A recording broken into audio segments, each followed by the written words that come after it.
Welcome to this season of podcast. My name's Marlon and then inside capsules talk about disability news in the UK to explore stories and give a your opinion. Though there are news signs out there for disability news, disabled people news affects our lives, still underreported, and Japanese men thought we are underrepresented in the media. So in this podcast is a way to try and address the balance. So after doing the standard of news, story one from BBC. Taking glitch leaves and disabled people into brave care. Some disabled people have been left alone to pay for their care because of the glitch in the funding system used by councils across the UK. The technical issue means some carers and special assistants have not been paid for more than a week. One woman who used to Rochester left vulnerable people and essential workers in member. The company that runs the system prepaid financial services. The FS apologised and said it was working to make time the situation as quickly as possible. Many local authorities provide funds for people who qualify for support by issuing prepaid cards, which is the seeds can use to pay for care. So in recipient, many disabled people use the money to hire care workers or professional assistants, which means they become employers.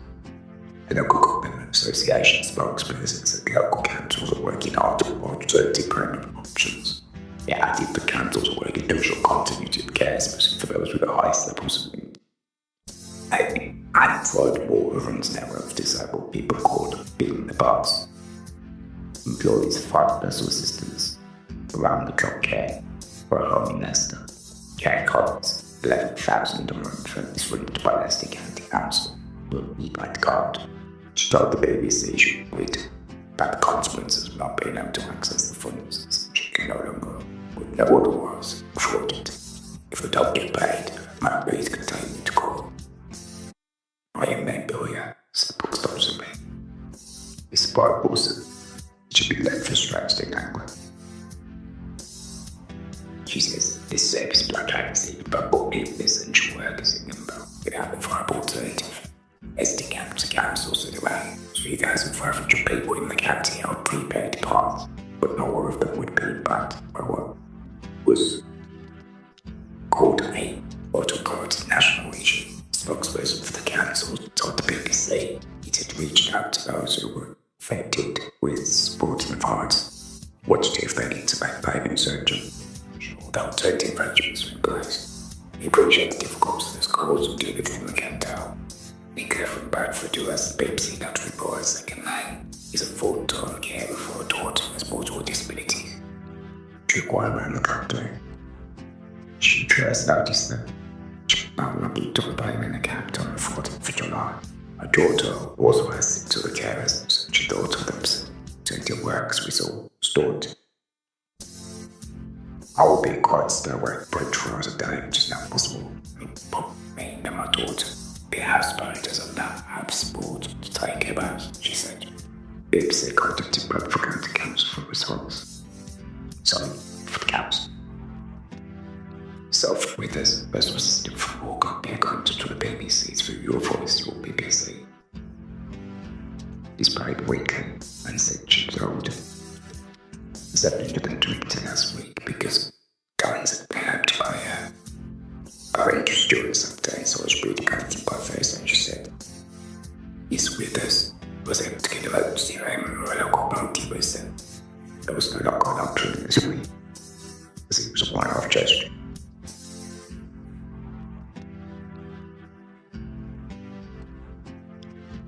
Now, let's see, this is quite a scandal, to be honest. It's something that obviously needs a resolution. Prepaid cards. It's not really odd idea, really. To look into an authority system, I wouldn't read that before. So that base government RT schemes, time and time again, seem to fail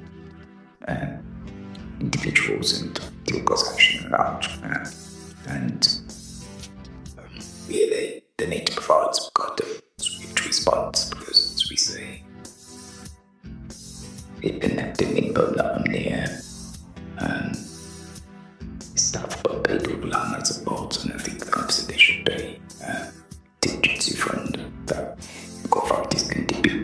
Of course, local authorities themselves also funding cuts, etc., and so forth, which in those terms have been millions the last decade or so, continue to go. Obviously, we know a lot.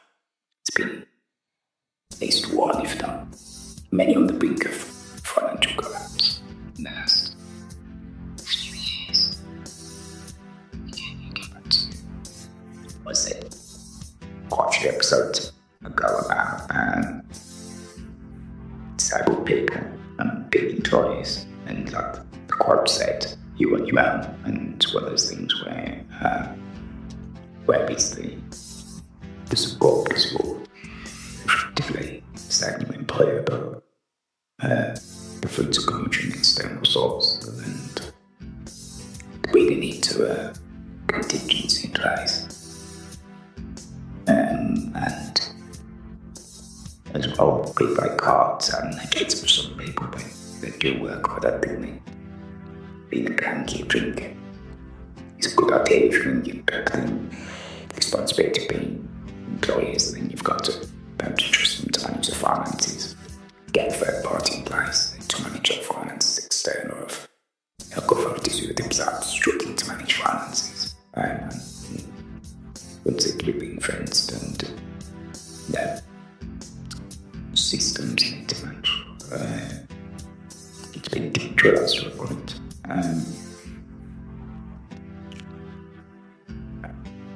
But hopefully there'll be some kind of resolution, but one needs to, as local authority always say, if something good happens, learn lessons. And obviously this system isn't all right, it's going to have to teach you it's nature of the beast, but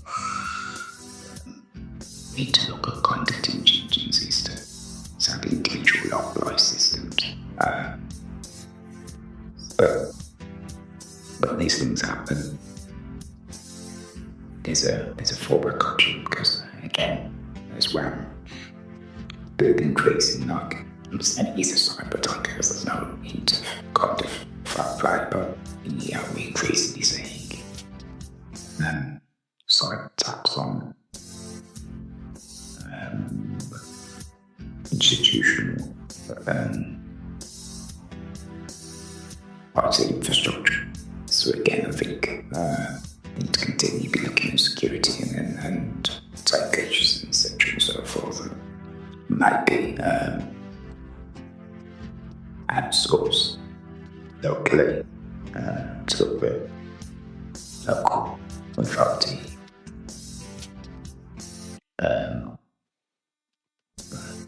Procurement of our systems up a bit more. Maybe various different providers in one locale, so that you don't have everyone using the same system, and therefore if it breaks down, people are left in limbo. But I think prepaid cards for some may work, but not for all. Essentially, autonomy in there as well. So, yeah, lessons need to be learned from now on. But the big system, maybe we'll tend to go paid off for all, but for some is for, obviously, they're just employers because they're employers, maybe set some limited companies and then having business accounts, and then social services transferring the funds to those business accounts, because effectively it should be very okay in terms of this. Funds get paid to staff, and then BYE, and that's all the resistance. There's only a lot of rates, so like most of the businesses where you've got many overheads to think about, you're basically paying wages and BYE. So if they set up individual business accounts for those who can obviously manage accounts, etc., and so forth, that's when it gets complicated. But for most individuals, we get the capacity to manage their own accounts fine and manage staff. Especially if local authorities tend to like to do that with this other thing is that although it's meant to be autonomy control. What if can happen in those situations is local voters tend to want individuals to go through an agency to pay for to source their staff of the thing until they won't donate to the grids, etc. So in which case it should be even more easier because they're all part in the front and then they're paying the agency and transactions much smoother because they'll do the PY and all that to me. So maybe this is not individual to compromise. And then this is public hands and local voting point in front of there and moving from that aspect. Essentially go right forward for some individuals and then doing away with the necessity for a nationwide IT system. Obviously, the local voting of their own IT systems in terms of tracking, etc. and so forth, individuals' funds withdrawal is a wicked case anyway, but then we do away the prepaid system, which in ways, again, fights in the face of autonomy of individuals who then, on one hand, adapt to certain controls in one sense, but not in the sense. When responsibility for who's not being paid and who's not being paid, and structural issues, etc., falls on me, they then data being taught. So it's ever false prevalent. Story 2 is also from the BBC. It largely disputed golf champion calls for probably not. Disputed golf champion Brad Smith has called for the sport to be included in future Olympic Games. In June, Smith won the English Open for golfers. The disability for the second successive year. Bumps out awarding day. He says there's definitely enough players to make it into the Olympics. He told BBC Radio Norfolk. One day it should be, well, no one knows. It's frustrating. There's nothing we can do about it. Golf returned to the Olympics at the 2016 Rio Games after 112-year absence. The sport has never been included in the Paralympics despite causing plays. In 2021, the International Paralympic Committee said para golf could apply for Paris 2024, but was not fully compliant with the set of requirements for inclusion. Los Angeles will host the next Olympics and Paralympics in 2028, but in 2023 a bid for para golf to be included was again rejected by the IPC. It's clear Smith will be a candidate to represent Paralympics GP if and when the sport does gain Paralympic status and 27 have started playing golf as teenage and turfs. While the athletes at the age of 22 said the transition to disabled golf was difficult. What did I get article here? I lost my leg to a rare form of bone cancer and had to learn to walk again, Smith said. Tried out participating golf and started playing. It got bigger and bigger every year. It was a struggle getting back into golf with one leg. There was an hard punch shots that I've tried and error. Smith is the golf professional at the Royal Corner course in Norfolk and is winning back-to-back English Open into a street country. To win the first time round was one of my goals. To win it again the next year was very, very good feeling, he said. Smith said his perspective on the sport has changed. It's like he's now more capable of controlling his emotions on the course. Said when I had 2 legs, I was quite a baby golfer. For the bad hole would be on with the next hole, though I don't get anywhere near as I was used to. But the next shot was completely forgotten.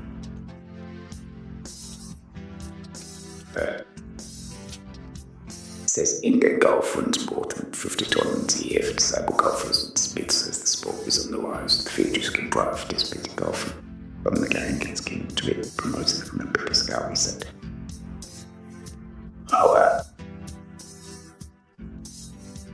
So you've been good. Well, as many sports community in politics, sports will be good. I don't know.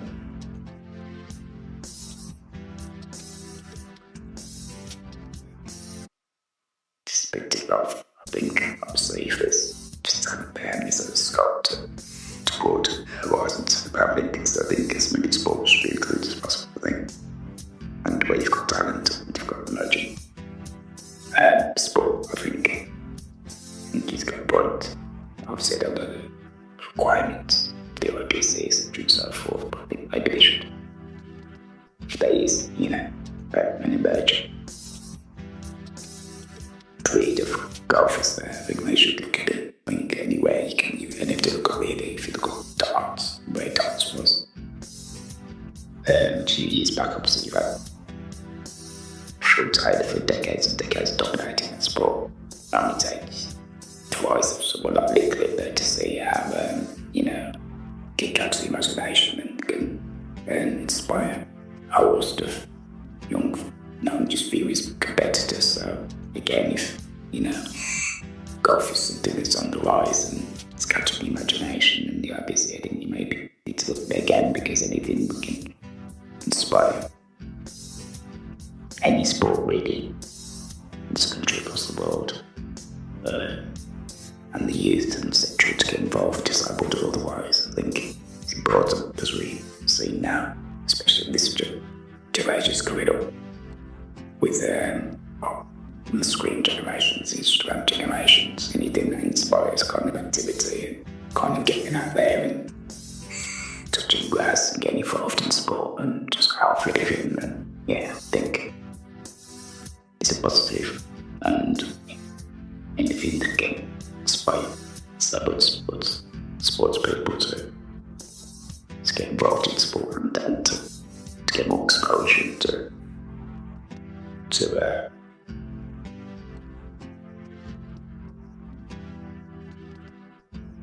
get exposure, to get big sport exposure really as well.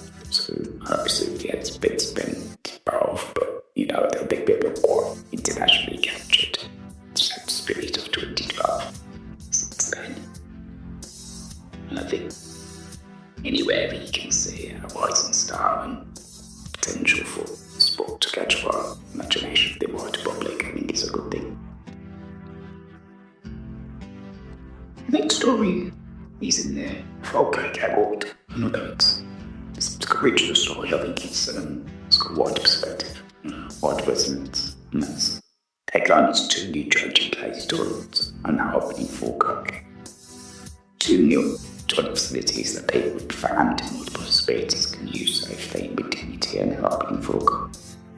Worker Council's latest 200 toilets can now be found beside the active travel hub, Bar and the Falkirk Stadium. Dredging places toilets have much more space than standard accessible toilets with equipment that includes a height adjustable dredging bench and ceiling was Scottish Jumpity Pannies, which works for people found in multiple disabilities, and their families welcome the news of the facilities and their own. Joining me then, CEO said, "We are delighted to have worked with the Falkirk Council on the installation of 2 new dredging-based toilets in Calendar Park and Falkirk Stadium. People to be found in multiple disabilities, as well as people with other disabilities such as spinal injuries, muscular dystrophy, and multiple surgeries often need extra equipment and space to allow them to use the toilet safely and comfortably." In November 2024, Falkirk Council agreed to spend $400,000 to provide 40 changing cases across the district. There is no data yet for the facilities for Bonnie Bride Library and Della Park in Falkirk. Spokesperson for Falkirk Council's the Della Park is currently going through its design process from the statutory consent process and construction. Completion is expected at the next year. Bonnie Bride is in the stage and while there are no fixed timescales, it's likely to be because of the next year. While it's business original based on rent, it's specific for Falkirk, but it's got a wide resonance because I think, to be honest, it's wide resonance because there's exactly what should be happening in every council across the UK. 2025, given that we are 30 years down the line from the DDR, and you see changing places, toilets here and there, really in the one scheme of things where, they should need individual charities to be outsourced substantial funding to get these kind of facilities in place in public places that should be common town centres and city centres and major city centres, even up being large hotel chains, etc. and so forth. That's what we should be seeing obviously difficult in terms of finding them all public communities in terms of restaurants and bars, etc. and so forth. I guess it's very difficult to expect all businesses to get fall back on the infrastructure, but certainly in town centres. And the cases, just say for instance, libraries, sports centres, community centres, and in certain, maybe even in certain nature facilities such as bars and something, if the council provide those premises, they should at least maybe put those on levy on service charge in terms of compensating for if they were to buy that infrastructure in terms of making that advantageous toilets or a levy on certain businesses, maybe things such as nightclubs and venues that get regular huge footfalls, but especially for major chains such as the Wetherspoons, etc. and so forth, if they got that subsidy scheme for that kind of thing, or, for venues that they know kind of do bring major footfall to a town to a city, then maybe it's something that they can look into. But it's a good news story, but again, it's not enough in terms of accessible provision, and there should be more. And the argument will be, is the end of use, etc. and so forth. You look at the kind of statistics of, how much usage that we get, but essentially the reason why disabled people don't feel as they can access their heavy, local areas and amenities, etc. and so forth, and get active communities because the facilities don't exist. So you start providing them as commonplace. Then you'll see use. We all know that, the statistics that around about the visit the pound, say dollar or disabled pound, but we contribute to the economy. And that's before, I've said this, that's for us before we look at literally how much we bring in the billions in terms of just literally what our needs in terms of social care, healthcare, etc. and so forth. Care industry, etc. and so forth. That's before we get to that. We talk about disabled. We considerable players in these amenities, which are basic human rights, really. The right to go to the toilet. And some dignity there. You'll see significant upturning kind of in there. But I think that story is from the Nursing Times. This is first nurse created for vital monitoring disease research. A nurse has been recruited by charity dedicated to motor neuron disease, MND, in order to help drive forward research into the condition. Motor Neuron Disease Association has announced the appointment of Andy Hamilton as the first fully funded research nurse for this new research nurse network. Motor Neuron Disease has announced it helps in time. Nurses will be embedded into the 24 MND care centres and networks across England, Wales and Northern. It's a big investment, 7.2 billion over 4 years, one that will make a huge difference to people with MND and revolutionise the average virus of access across England, Wales and Northern Ireland. The MND Association focuses on improving access to care, research and campaigning for those people living with or for affected by MND in Wales and Northumberland. MND is a fatal, rapidly progressing disease that affects the brain and spinal cord, it attacks the nerves that control movements and muscles no longer work. This should affect more than 5,000 adults in the UK at any one time. 6 people die or diagnosed with MND in the UK, and the same number die from it each day, just under 2,200 per year.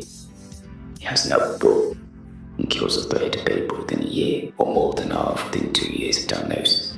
That's the association.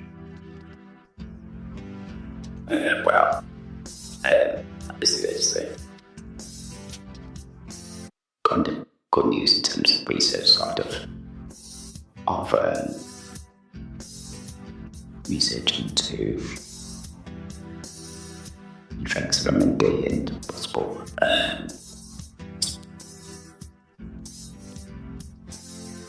treatments, cures, etc. and so forth.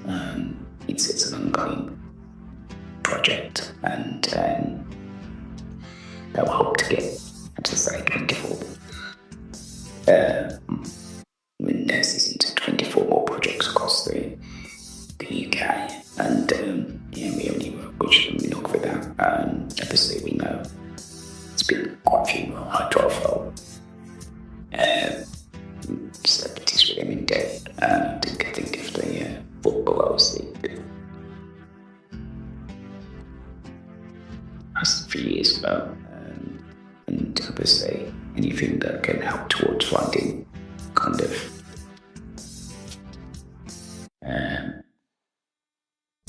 cures or treatments is welcomed. That's all from this episode. Thanks for joining us, and hope to see you again soon. Bye.